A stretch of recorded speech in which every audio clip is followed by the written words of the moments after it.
Ya está. Y nos vamos a PPT. Todos escuchan bien en sus casas.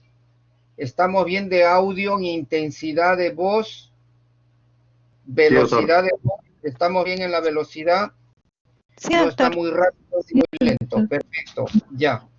Vamos a empezar hoy día el inicio de las clases teóricas. Generalmente las clases teóricas son elaborados por los docentes, donde que tratan de ubicar dentro del texto de las clases los puntos más importantes. Porque si hiciéramos una clase teórica de un segmento específico, hay demasiado que hablar. La idea es presentar la parte básica estructural. Y el día de hoy vamos a iniciar con la introducción del curso. La introducción del curso al capítulo de la cirugía del aparato locomotor. Claro que en algunos países, algunos lugares, se conoce como ortopedia, ¿no? La traumatología en general lo ubican como el departamento de ortopedia. En algunos otros países lo conocen como traumatología. En nosotros todavía en el Perú, algunos denominan a sus departamentos como traumatología y ortopedia y algunos solamente traumatología. Entonces vamos viendo por qué el significado de traumatología y por qué ortopedia y cómo sería en el caso de que se hiciera ambas cosas. En general estudian las lesiones y enfermedades del aparato locomotor. Cuando hablamos de ortopedia y traumatología, estudia a todas las enfermedades, sea su origen, ¿ya? Ya sean enfermedades ortopédicas y traumatológicas, pero que siempre estén afectando el aparato locomotor. Y entiéndase el aparato locomotor como columna vertebral, pelvis y extremidades.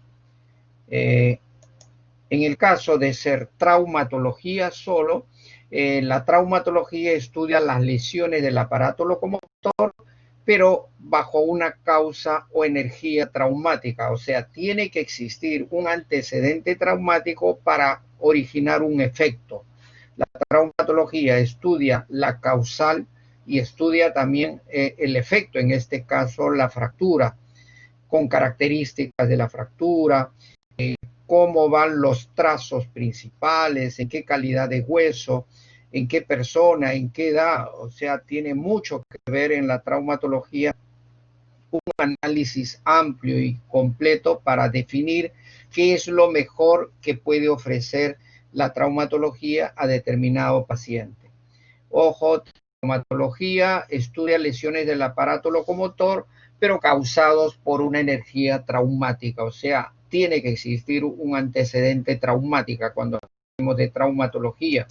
En el caso de ortopedia, estudia las enfermedades y lesiones del aparato locomotor donde no existe el antecedente traumático.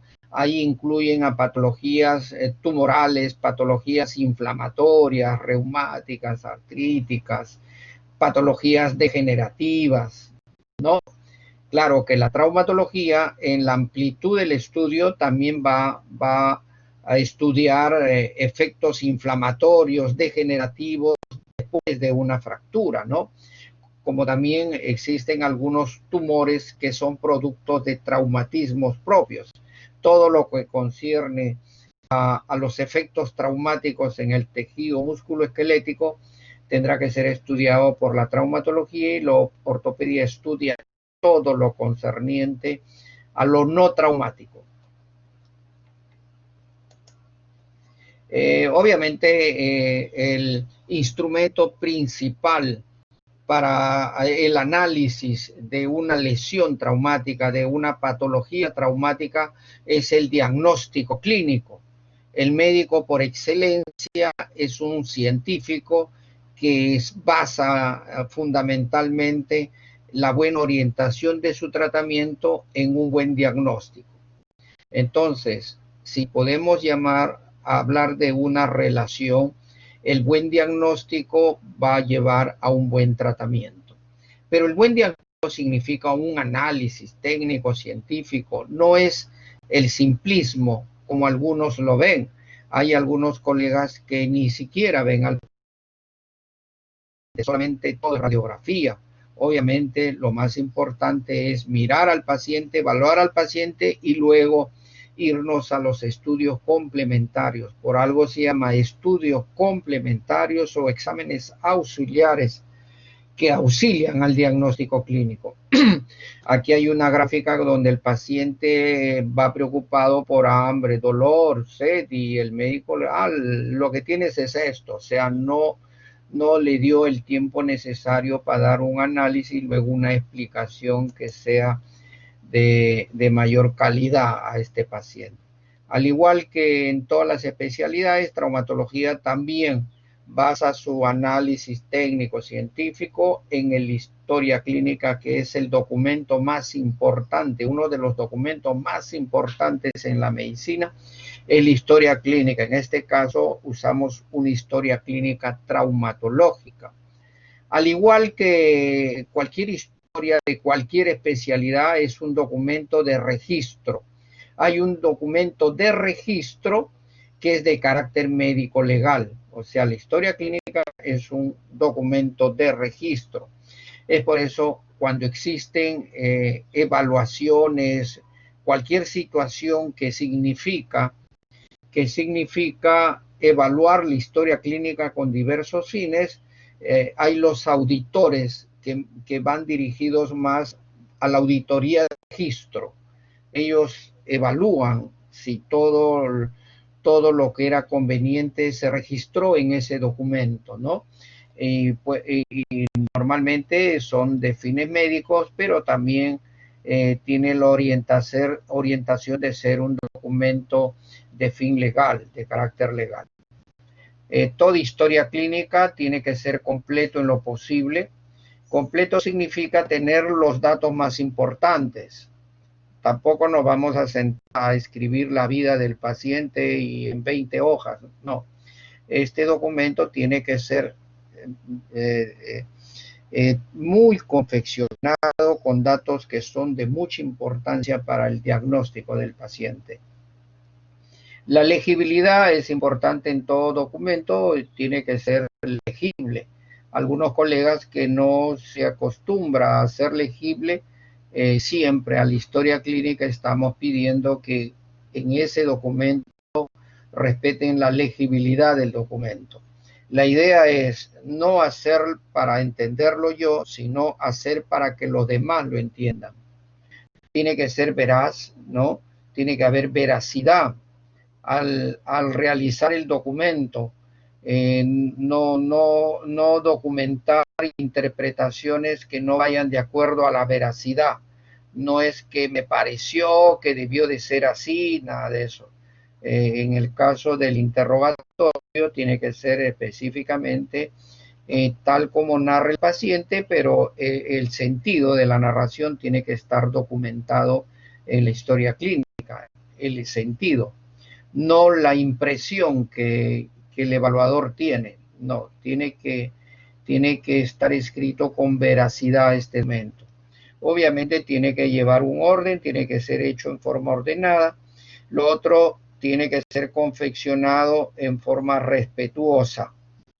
Respetuosa significa presentarse ante el paciente y explicarle la razón, el motivo por qué se confecciona una historia clínica.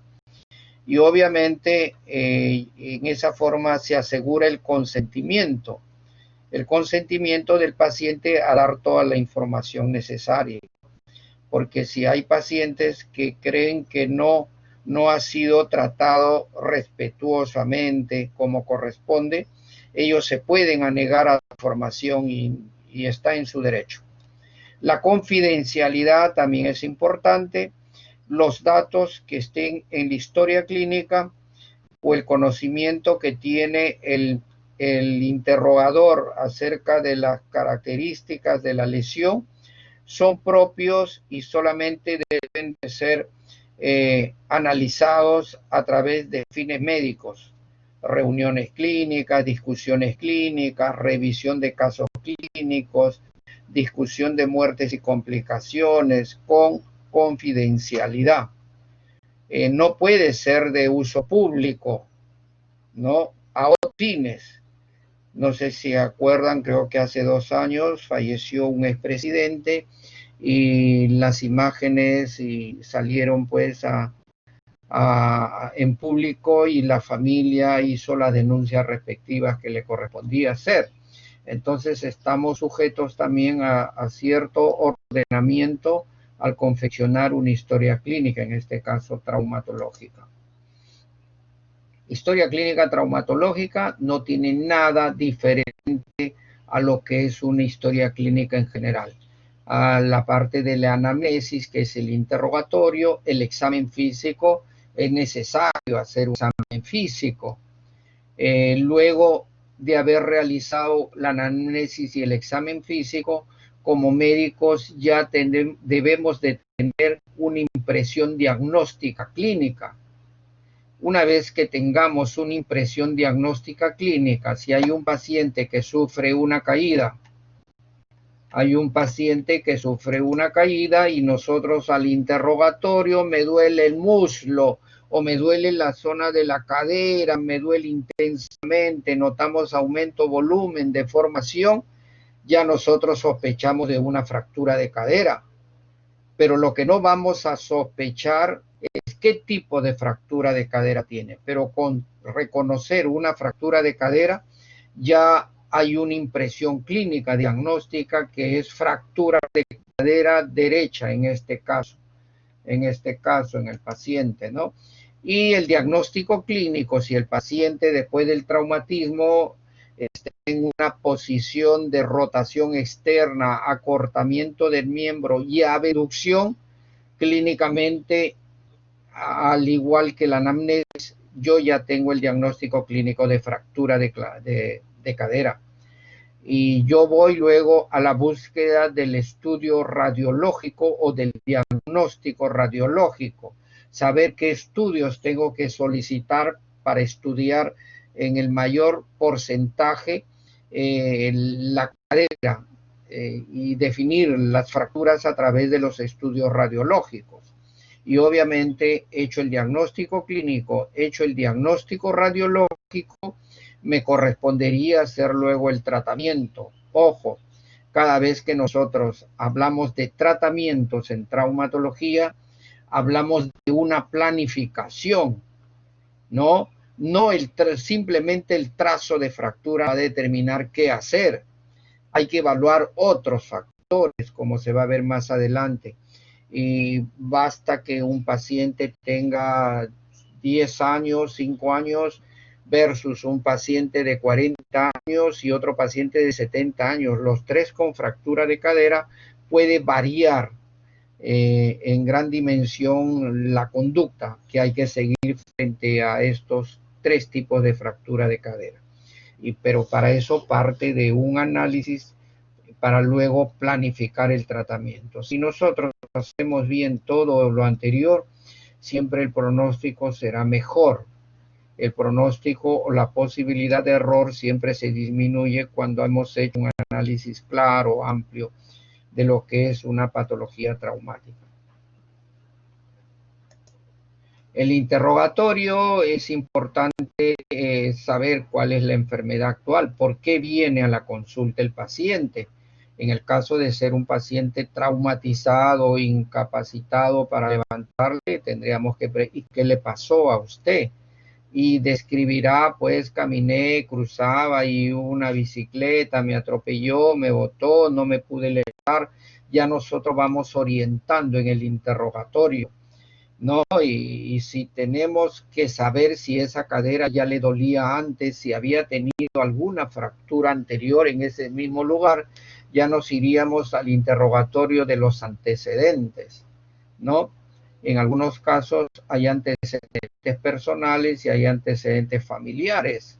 Si es que estamos evaluando un paciente con una tumoración, nos interesa saber si es el antecedente, es la primera lesión tumoral que usted ubica en esta parte del, por decir, ¿no?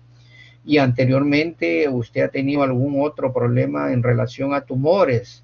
La familia ha tenido antecedentes y ahí dirá, pues sí, mi mamá tuvo cáncer, mi papá tuvo cáncer, mi abuelito murió de cáncer. Entonces ya vemos que hay posibilidad que haya cáncer en esta evaluación clínica que estamos realizando, ¿no? Entonces, antecedentes, ver antecedentes personales y antecedentes familiares, si es que amerita, pero si estamos frente a un antecedente traumático propio, no valdría la pena tocar lo que es los antecedentes, solamente nos vamos a lo que es enfermedad actual. En la semiología es la ciencia que estudia los síntomas y signos de las enfermedades. Este concepto manejamos para todas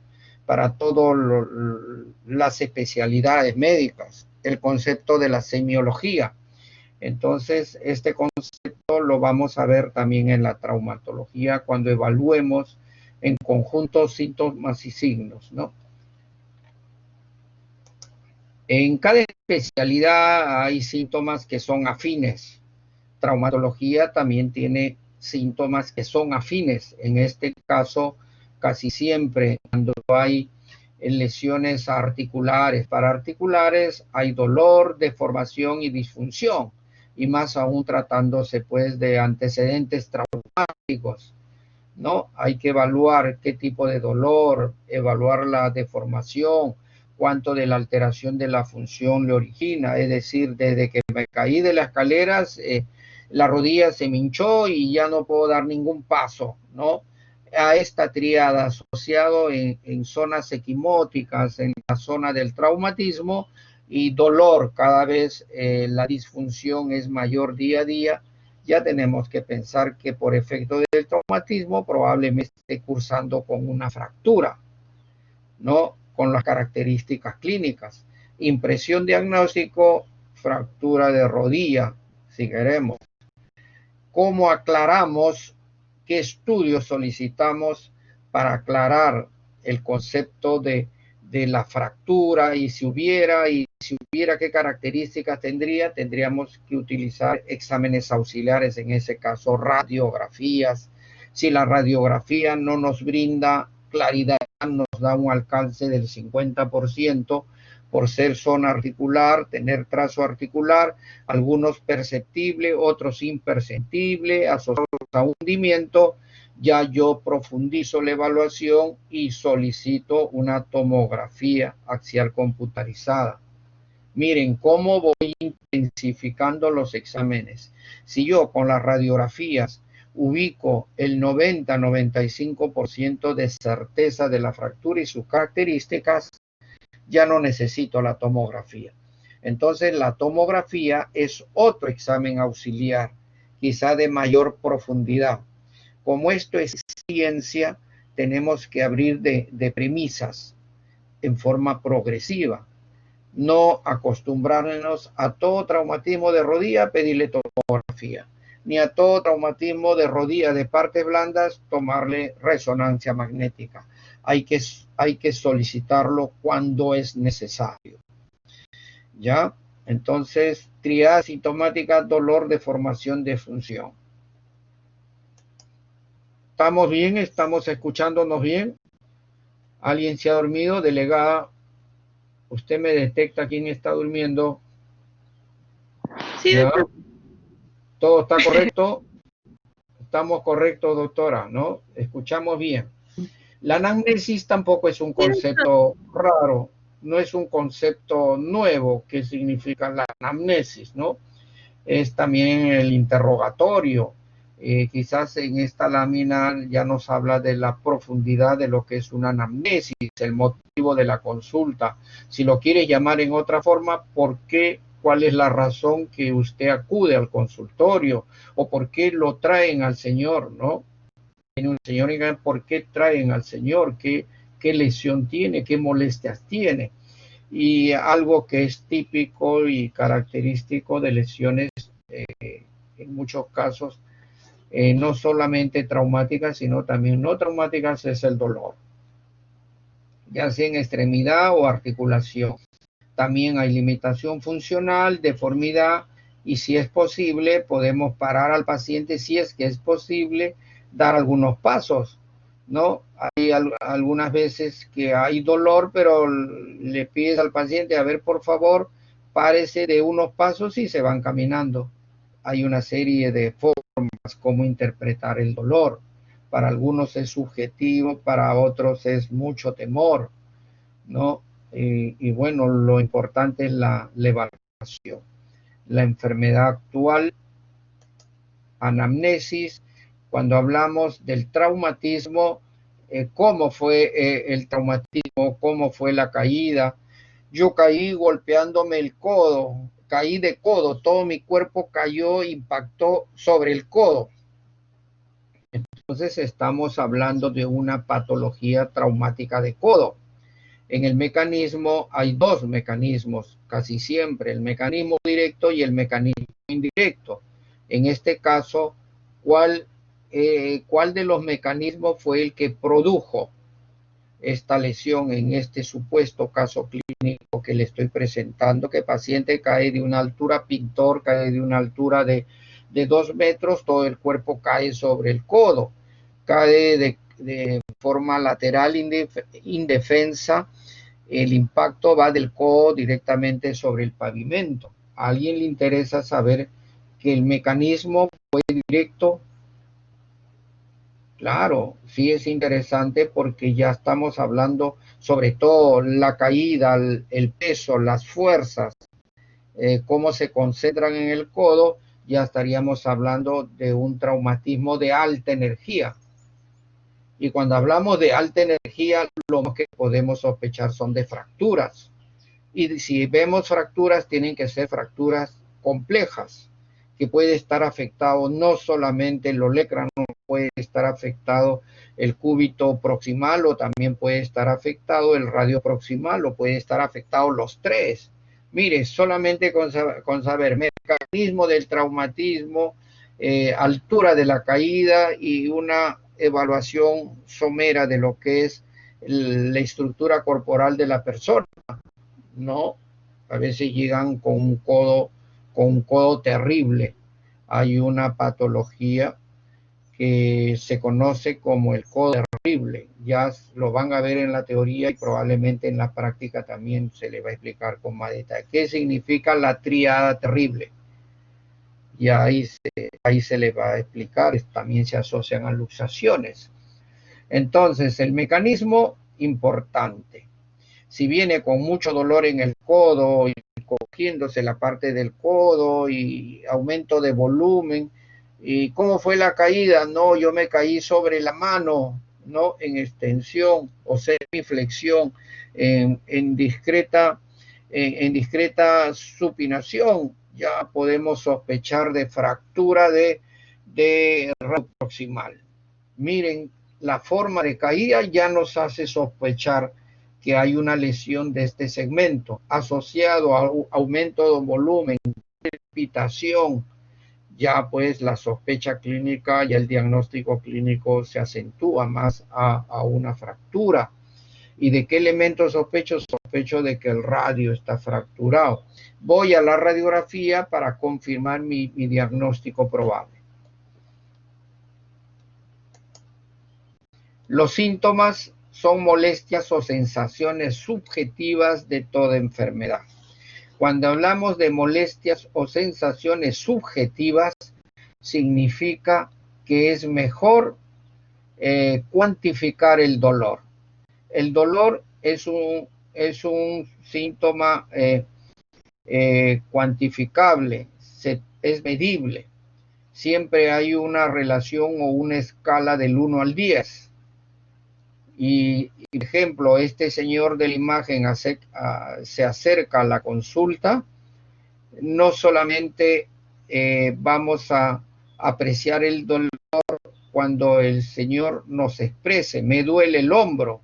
Acá no, aquí hay expresión oral y aparte hay una expresión visual, facial, no indudable, no necesitamos preguntar, ¿le duele el hombro? No, cuando ya la impresión de dolor ya nos relata mucho. Ahora, esto lo tenemos que cuantificar. Señor, si el dolor fuese tan intenso para usted, es número 10. ¿En qué número de dolor cree usted que está? No, yo estoy en 3. Ah, ya, pues. Ya, mira, como es subjetivo, es mejor identificar ese dolor. Como que te puede decir, mi dolor está en 8. Inmediatamente traslado con mucho cuidado, evaluación clínica, aumento de volumen, discreto y no hay zonas equimóticas. No se ha caído, no me caí, solamente di un impacto con la raqueta. Este es un hombro doloroso. El hombro doloroso es distinto, es un cuadro inflamatorio que puede afectar partes blandas fundamentalmente, o puede haber tenido una artrosis asintomática y por la maniobra hizo un cuadro inflamatorio aguda con crisis de dolor, ¿no? Esto ya nos lleva a, si no ha habido antecedente traumático serio, yo no puedo esperar que se haya roto al uso de la muleta. ¿No? Entonces yo ya pienso en un hombro doloroso, ya estoy pensando de todas maneras pedir una radiografía para ver cómo es la estructura ósea, si algunas imágenes que me pudiera ayudar de una enfermedad crónica reagudizada, pero también estoy pensando en una ecografía. Si hay mucho dolor, un traumatismo puede pasar de una inflamación severa o en su efecto puede también asociarse a la ruptura tendinosa de alguno de los elementos de rotación del hombro. Miren cómo voy llevando yo a través de los síntomas. Si hablamos de dolor, ya estamos describiendo cómo abordar el signo del dolor, ¿no? Al igual el ardor, impotencia funcional. Todo esto hay que evaluar. Pero les repito, en traumatología tenemos que tener una rapidez y una direccionalidad a la búsqueda de la información. Aparentemente le estoy mostrando cómo se lleva a cabo una evaluación clínica. Da la impresión que acá tenemos para todo el día con un paciente. No, la historia tiene que ser direccionada a la búsqueda de la lesión sobre el motivo por qué asiste a una consulta o a una emergencia. Dolor, la evolución puede ser agudo o crónico ya cuando medimos el dolor de acuerdo al tiempo. ¿Le duele el hombro? Sí. ¿Y de cuándo empieza su dolor? No, mi dolor ya tiene 15 días. Que es diferente decir, no, esto empezó hoy día, levanté un bulto y me apareció el dolor. 15 días ya es un dolor crónico que tiene ya otro tipo de interpretación que me permite realizar maniobras, evaluaciones, movimientos, para luego solicitar los exámenes y ya enfocar como una patología ya de cronicidad, al menos si nos dice ya hace un mes también me dolió lo mismo y siempre me duele, ya, ¿no? Ya tiene otro enfoque. La localización del dolor superficial, profundo, difuso, ¿no? La intensidad también es importante, lo que hemos estado hablando, si es leve, moderado o severo. Esto lo veremos a la aplicación de la escala del 1 al 10. ¿Cuál es el origen del dolor? Si se ha caído y muestra dolor, será pues traumático. Si es que ya tiene una lesión previa y cada vez que hace movimientos forzados, será inflamatorio, como también puede ser degenerativo. Si hay aumento de volumen, dolor, y hay signos asociados a signos de infección, fiebre, malestar general, inapetencia y un dolor en el hombro con aumento de volumen flogótico, ya tenemos que sospechar en un cuadro infeccioso. O como también tengo un bulto acá que cada vez que muevo me duele, ¿no? Y siento acá un bulto y esa cosa, ya esto es tumoral, bueno. Y así vamos profundizando ya. Examen físico, peso, talla, inspección, palpación, rango articular, pero muchas veces ya el paciente ya te señala la lesión, te señala el dolor, ¿no? En este caso, una lumbalgia, Dependiendo del tiempo será aguda o crónica. Dependiendo también de los síntomas, podremos ver si es una lumbalgia en el caso de ser mayor degenerativa o un disco, protrusión de disco que en determinados periodos genera dolor, o cuando también está asociado el dolor con características propias en la zona lumbar, con dolor irradiado hacia la zona del posterior del muslo, pantorrilla, tibia, planta de pie, dedo gordo, ya estaremos hablando de una lumbalgia con efectos neuropáticos. Y a eso se le conoce como una lumbociatalgia, ¿no? Dependiendo del territorio, si es que llega hasta detrás del muslo, entre trocánter mayor, detrás del muslo, podemos pensar que la lumbalgia tiene causa en la lumbar alta, pero si ya vemos que llega a la planta del pie, también ya hay compromiso de la lumbar baja, ¿no? Exploraremos ya L4, L5, L5S1, ya cuando los nervios radiculares de esa zona han descendido a la zona inferior, lo más inferior posible. ¿Cómo vamos evaluando, cómo vamos interrelacionando los síntomas para poder determinar ya un diagnóstico presuntivo? Semiología, inspección, palpación, movilidad articular. En el caso de ser una articulación, hay que inspeccionar la zona afectada, hay que palpar si vemos o notamos algo diferente. Y hay que ver cuánto esta lesión ha comprometido la movilidad articular, ¿no? Es una forma general como evaluar una articulación. Es bueno evaluar el estado actual. Si el paciente viene, no, me duelen ya hace 40 días, pero me interesa escuchar cómo ha sido la trayectoria de estos síntomas, pero ahora quiero saber por qué asiste a la consulta, y nos dirá, pues el dolor ya es insoportable, el dolor no me puede estar de pie, que el dolor, ¿no? Y eso lo vemos desde la actitud de la persona o del paciente. ¿Cuál es en este caso el hombro? ¿Cuál es la postura? Una cosa es la actitud de la persona, otra cosa es la postura de la zona en estudio, cuál es la posición que usa esa articulación. Tendremos que evaluar si ha alterado los ejes clínicos, ¿no? Si hay angulación, no hay angulación, si hay deformaciones, alteraciones de piel, si al dolor en la zona del hombro observamos pues zonas equimóticas o una gran zona equimótica que se ha caído hace 15 días. Incluso ya estaríamos pensando ya que esto es una fractura. Claro que una fractura no tan compleja. Hay personas que están con su dolor 10, 15 días, creen que se les va a pasar, incluso van a personas curiosas, pero el dolor continúa y llega a la consulta a los 15 días y resulta que hace 15 días tenía una fractura. Todas esas cosas se ven, ¿no? También se ven zonas de trofismo muscular que hay que evaluar, ¿no? O sea, ese hombro no funcionó 15 días. Ha habido dolor 15 días y el dolor no desapareció, es porque existe algo ahí. A propósito, en esta imagen, ¿qué nos llama la atención? ¿Quién puede darnos una opinión voluntaria? Estamos hablando de inspección.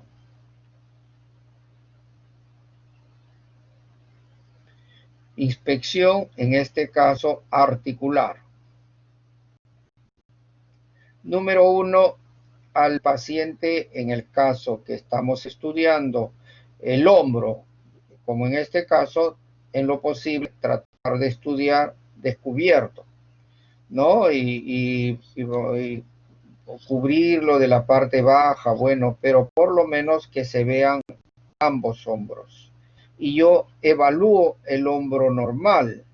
Y yo cuando llevé anatomía me acuerdo que una característica de esta articulación es su forma. Había una convexidad, ¿no?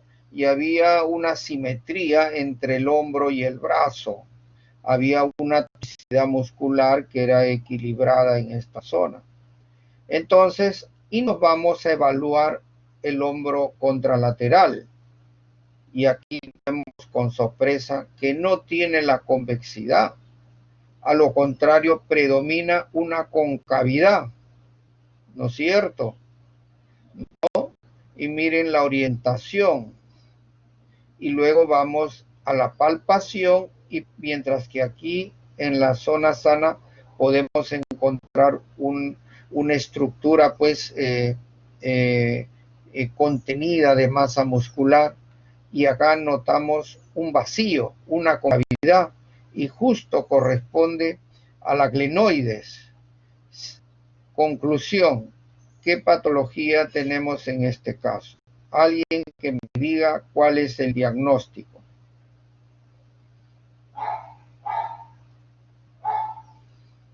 ¿Quién me dice? Les adelanto, en la etapa que están ustedes pueden equivocarse porque todavía están en proceso de estudio. Es por eso que yo les exijo que siempre estén dando opiniones, porque se van a acostumbrar a dar opiniones y es mejor hablar a no hablar, ¿ya? Nosotros lo conocemos de acuerdo a las opiniones que van dando.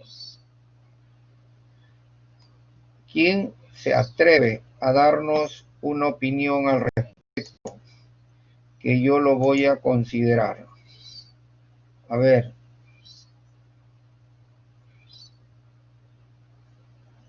¿No hay nadie? Doctor, dos alumnos en el chat han escrito. Oh, ya. Han puesto luxación acromion clavicular y subluxación del hombro. Ya. Esther Marisol Justo. Ya.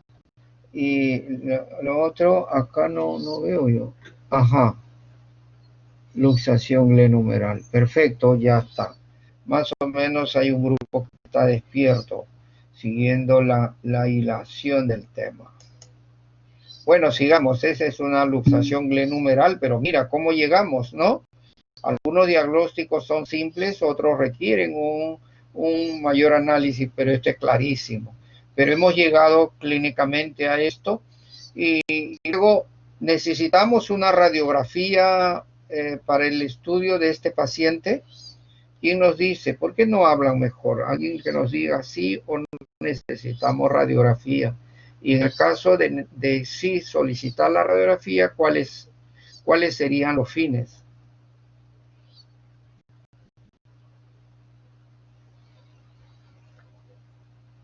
¿No?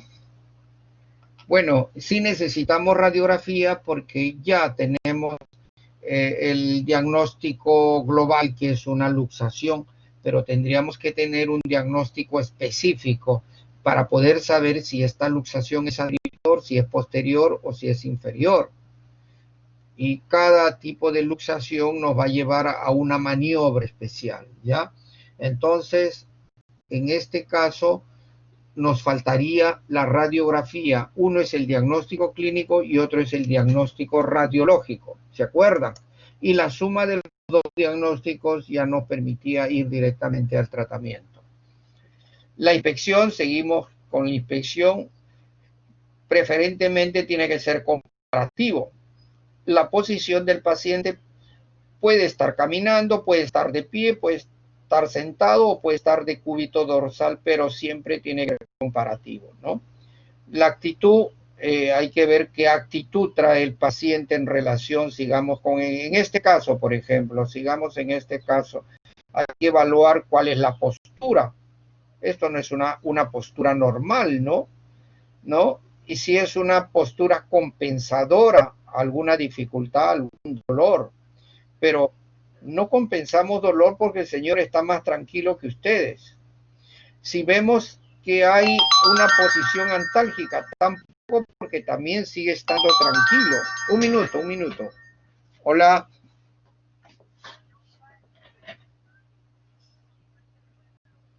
Ya, hijita, me mandas el voucher, ¿ya? Ya, 1500 y después te transferimos los 500, no te preocupes, yo me encargo de eso. Ya, me mandas el voucher, ya. Ya, hija, gracias, chao. Perfecto. hablamos ejes clínicos. Uno era la actitud, ejes clínicos. Evaluamos a la inspección. En este caso, el lado sano es un eje normal, un eje longitudinal, no vemos desviaciones, angulaciones, cabalgamientos, no se observa, ¿no? Ni acortamientos. Pero acá sí vemos, ¿no? Curvaturas, el lado sano normal, y vemos una curvatura marcada en la zona diaficiaria del brazo, del húmero. Hay rotación, en este caso sí hay una rotación interna del extremo distal. ¿De qué estamos hablando? Será una fractura, pero lo vemos muy tranquilo, ¿no?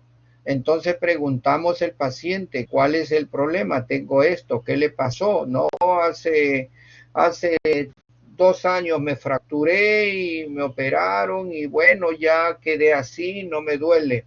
Hay una patología de las fracturas que se llaman pseudoartrosis. Este paciente tiene una pseudoartrosis, o sea, pseudo significa falsa, artrosis, articulación. En esta zona diaficiaria ha hecho una falsa articulación. ¿Y cuál es el concepto de articulación? La unión de dos huesos que tienen movimiento. La fractura produjo la ruptura del tejido óseo y cada uno se comportó como una articulación y tiene movimiento sin dolor. Estos casos de pseudoartrosis lo van a estudiar, tengan la seguridad profundamente, tanto en las teorías como en las prácticas. A la inspección vemos zonas equimóticas, ¿no? Ya vemos no solamente alteraciones superficiales, cambios de ejes. Esta clase está grabado, espero que les sirva como parámetro para poder hacer algún análisis, alguna investigación. He tratado de juntar lo más que se pueda y les pueda servir. Más adelante, cuáles son las características para una fractura, para una luxación, y cómo ir pensando en los exámenes, qué exámenes son importantes. Aquí una zona equimótica, probablemente a un secundario o a un traumatismo. La zona equimótica es el sangrado interno que extravasa y llega a la zona superficial. Muchas veces la piel se comporta como un vidrio que podemos percibir que detrás de la piel hay sangrado. Y si hay sangrado es porque algo se rompió y tendríamos que relacionar cuál fue el traumatismo, la lesión que tuvo, ¿no? Si se asocia a impotencia, dolor en la zona del hombro, ya estaríamos pensando hasta en una fractura, ¿ya? Son importantes en la zona del traumatismo que la piel esté intacta. Y las pieles con lesiones postraumáticas hay que tener una gran consideración. Al tratamiento de las fracturas siempre se necesita que la piel esté indemne o esté intacta. Incluso si fuese tratamiento incruento, colocar un ortésico o algo le va a dificultar la lesión y puede infectarse esto.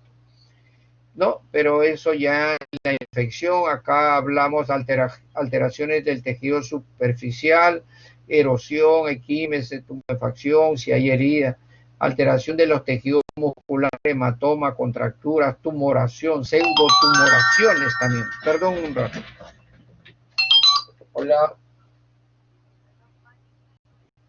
Ya, hija, gracias. Chao, nos vemos. Ya, yo veo lo del envío de los 500. Ya, mándale a Juan que te envíe los 500 y ya después. Ya, está bien. Dile nomás. Ya. Ya, chao. Chao, hija, chao. Disculpen, hay veces por temas de trabajo siempre nos están llamando que no podríamos interrumpir. En esto quiero su comprensión, ¿no?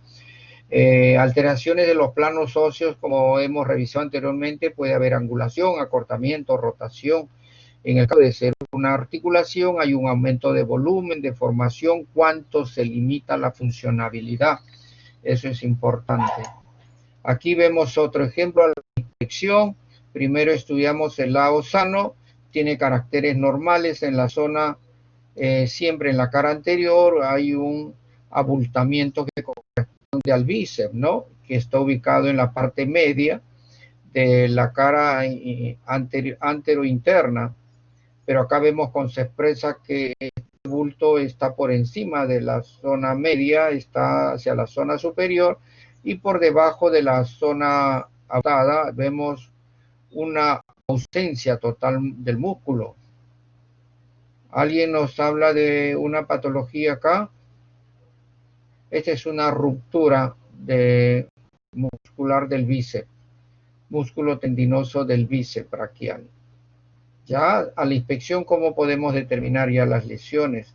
En este caso, observar si hay deformación, claro que hay deformación, hay tumoración, si hay una tumoración, no hay angulación, no hay acortamiento, no hay claudicación porque no estamos observando articulación. Pero ya hemos evaluado este segmento, que es el único que está por delante del hueso humeral, entonces es el músculo quien está afectado, ¿no? ¿Qué estudio nos ayuda acá? Desde una ecografía. Es fundamental una ecografía para que nos dé el detalle preciso, cómo se encuentra el bíceps, a qué nivel se rompió y cómo están los extremos y poder luego planificar una cirugía, ¿no? Palpación, evaluación manual comparativa, ¿no? La palpación, si encontramos en una zona traumática endurecimiento en la zona articular, vamos a explorar el otro lado, ¿no? A ver si ese endurecimiento también está en el lado sano, y eso marca la diferencia con claridad, ¿no? También hay que evaluar temperatura, si hay puntos dolorosos específicos. En el caso del hombro puede haber pues dolor en la zona del rango articular, puede haber dolor en la zona de inserción del troquíter, que ya serían los rotadores, del subescapular, y podemos determinar qué elemento está dañado o afectado, ¿no? Puede ser simplemente que ha afectado en el dolor a la inflamación, o puede haber también ruptura de los rotadores al haber imposibilidad de hacer una rotación del brazo. El tendón no le está funcionando bien, ¿no? Ya nos vamos a los exámenes auxiliares. Palpación, articulación. Hay que observar si hay contracturas musculares, aumento de volumen, incremento del tono, dolor al movimiento, dolor a la presión, y cuánto estos síntomas les genera una impotencia funcional. Cuando hablamos de movilidad, hay dos tipos de movilidad. Una movilidad activa, como se refleja en esta imagen, el paciente solo puede movilizar la articulación del rodilla con cierta dificultad, con dolor, pero él solo puede realizar. Y en este caso el paciente no puede hacer flexión del rodilla, donde necesita la ayuda de un evaluador para medir su rango articular y qué grado de dolor de acuerdo al rango. Eso ya nos va explicando también la severidad de la lesión. Exámenes regionales, se hacen mediciones, maniobras, signos clásicos. Bueno, se evalúa marcha. Esto es algo que también se hace. Seguimos, para evaluar músculos hay que evaluar la fuerza muscular y la tonicidad muscular. También tenemos que evaluar si hubiera alguna lesión traumática ósea, hay que evaluar la actividad motora, la actividad sensitiva de ese miembro. Toda fractura, en este caso de diáfisis humeral, estamos en la obligación de evaluar una lesión del nervio radial. Hay un 17 a 20% que están asociadas a toda fractura diafisiaria, una lesión del nervio radial. Evaluamos cuál es la evaluación motora del nervio radial, ¿no?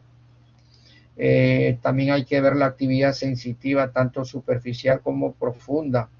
Conversar con el paciente si siente adormecimiento en la zona distal que corresponde al nervio que se está evaluando. Y la parte profunda ya tiene que ver más con la actividad motora del paciente. Eso es igual. Una lesión de diáfisis humeral tiene un porcentaje significativo de lesiones del nervio radial y esta es la imagen clásica. Pacientes que vienen cogiéndose el codo con la mano cargada, ¿no? La mano caída, evidentemente lesión, como en este caso un paciente con una fractura diaficiaria radiocúbito que viene en esta situación clínica. Ya está siendo un síndrome compartimental y el síndrome compartimental es una emergencia traumatológica. ¿Qué significa emergencia traumatológica? La intervención inmediata porque las consecuencias pueden afectar severamente la mano o los músculos de la zona y algunas veces terminan en amputación. Hay un gran hematoma que comprime la parte vascular, la parte nerviosa del antebrazo y se genera una isquemia en la zona distal. También hay isquemias que van en la zona distal del antebrazo. Dependiendo el tiempo, a más demora, mayor compromiso. A más demora, mayor posibilidad de daños mucho más severos. Entonces, en el síndrome compartimental, una vez que se hace clínicamente diagnóstico, este paciente tiene que ingresar a sala de operaciones, no interesando la fractura. Más importante es la fasciotomía y muchas veces ya estamos buscando qué tratar la propia fractura con fijadores en el momento o de repente a las 24 horas posteriores al drenaje, si es que no se cuenta con los fijadores. Hablemos algo del diagnóstico radiográfico. Utilizamos radiografías, utilizamos tomografías, utilizamos resonancia magnética, ¿no? También utilizamos gammagrafía ósea, ecografías, densitometría, electromiografías.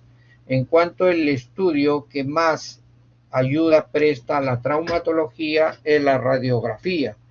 Hay tipos de radiografía, las radiografías simples, las radiografías posicionales, a lo que se refiere incidencias adicionales, o las radiografías funcionales.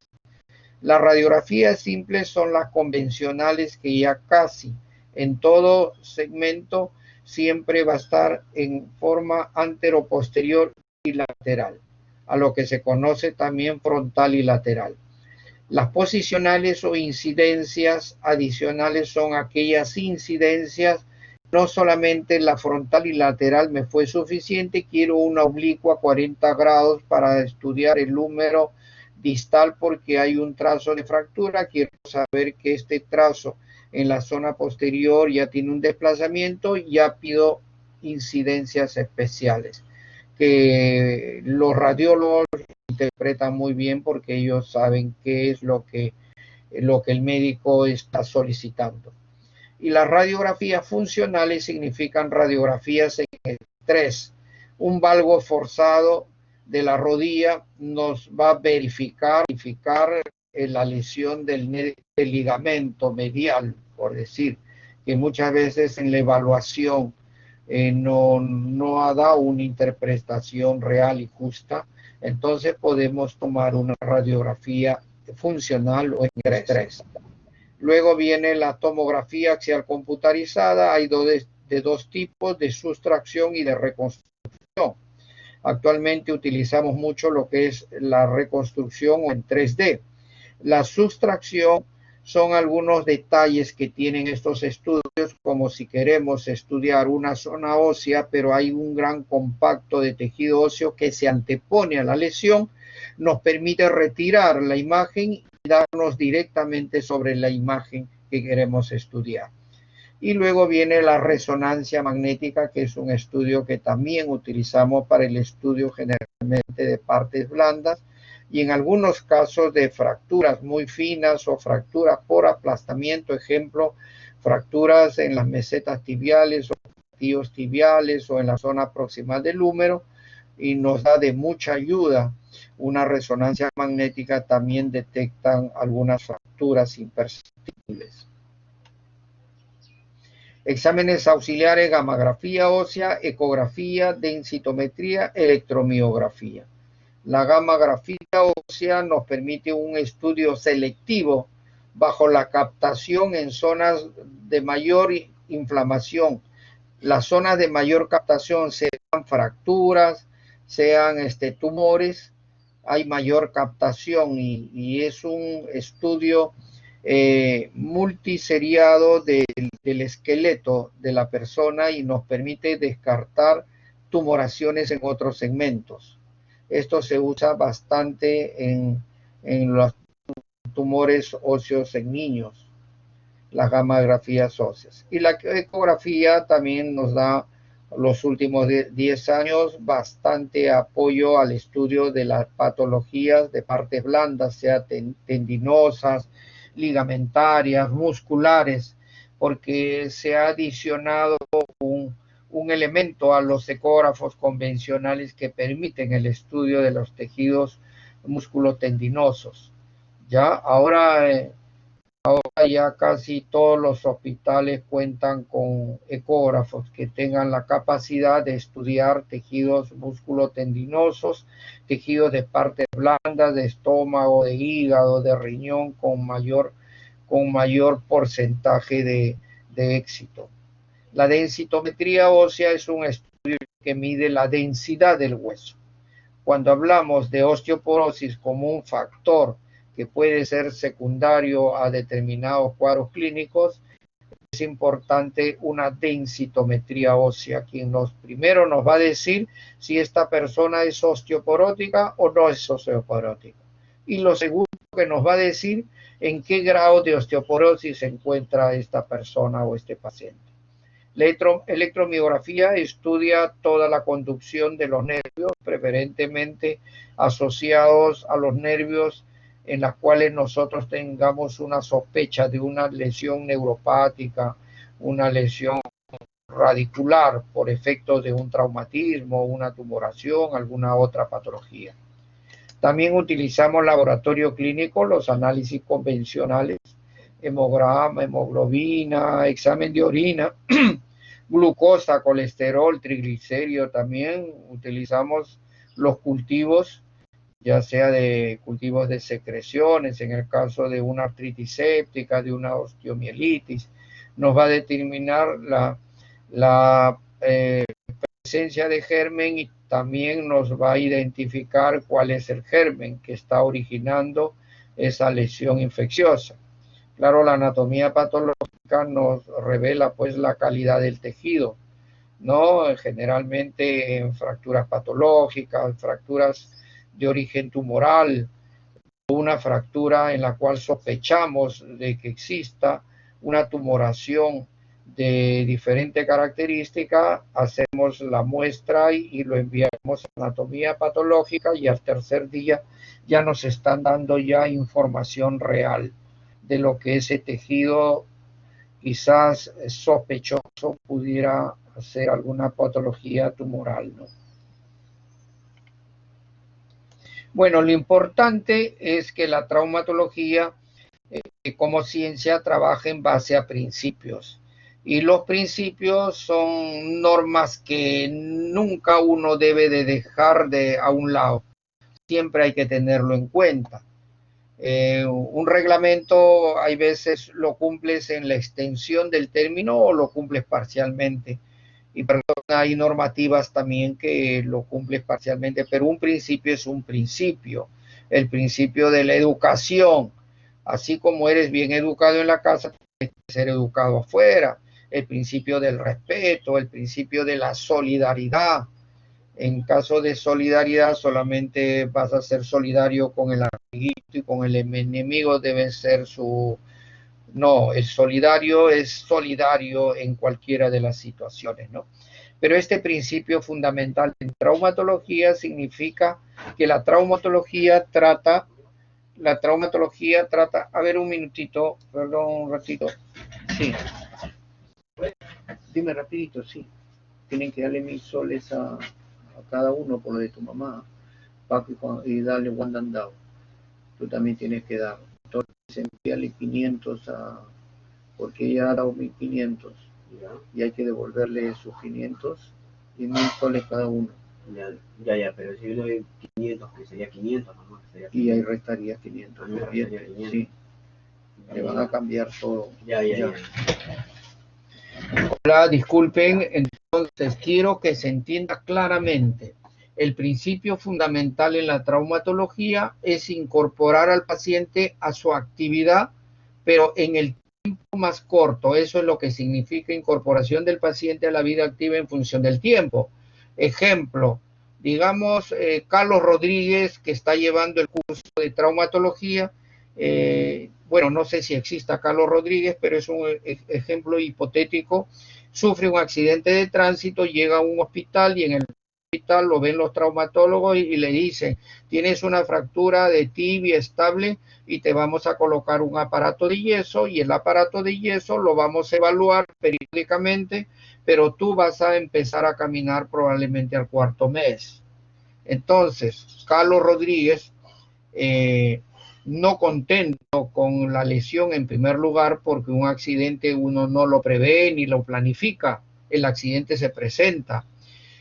Carlos Rodríguez y su familia acuden a otro servicio traumatológico donde dice, perfecto, tienes una fractura de tibia, lo ideal acá es un clavo endomedular, ¿ya? Mientras que tienes que comprar tu clavo y ¿cuál es la ventaja? Estamos haciendo un ejemplo. La ventaja es que con el clavo endomedular, tú después de las 72 horas, 48 horas, cuando haya pasado todo el estrés quirúrgico, puedes trasladarte, ¿no? Y de ahí incluso en silla de ruedas, en carro. Habrán algunas personas que trabajan en oficina. En el caso del estudiante de medicina, probablemente a la semana se integre muletas y va a tener todo el apoyo, pero lo importante es que él no va a perder el ciclo. Él no va a desaprobar el curso, no va a perder el ciclo y va a seguir su ritmo normal. Pero en el otro caso, un yeso por 4 meses lo imposibilita de ir a las prácticas, desaprueba el curso, pierde el ciclo, ya se va a otro año de internado, o sea, trae una serie de consecuencias. La traumatología te ofrece el mejor tratamiento para ti. Si fuese un paciente que dice, no, yo no hago nada, yo paro tirado todo el día en mi casa, bueno, hay que colocarte el yeso y perfecto, 4 meses tirado no significa en tu vida personal, en tu desarrollo personal, profesional, social, no va a ser alterado. Entonces es lo mismo que hacías antes, estás tirado y con el yeso te va a ir muy bien. Mientras que para uno fue lo ideal el yeso, para el otro es lo ideal el clavo. Entonces el traumatólogo tiene que elegir el mejor tratamiento para la persona. Y acá dice incorporar al paciente a su vida activa, pero en función al tiempo. El clavo endomedular le permite a la semana, a los 10 días ya estar, claro, no podrá apoyar directamente hasta la tercera, cuarta semana en forma parcial, pero ya está presente en las actividades, mientras que la otra persona perdió todo. Estas personas, con la propuesta que le hicieron, todos están satisfechos. Hasta ahí, ¿alguna pregunta? ¿Alguna pregunta en especial que no se entendió? ¿Estamos bien? Ya, vamos a hacer una cosa, vamos a parar unos 3 minutos, voy a estirar las piernas, ustedes también, y nos volvemos a conectar y seguimos. ¿Ya? ¿Estamos bien? ¿Está bien, delegada? Sí, doctor. Unos 5 minutitos nos estiramos y continuamos.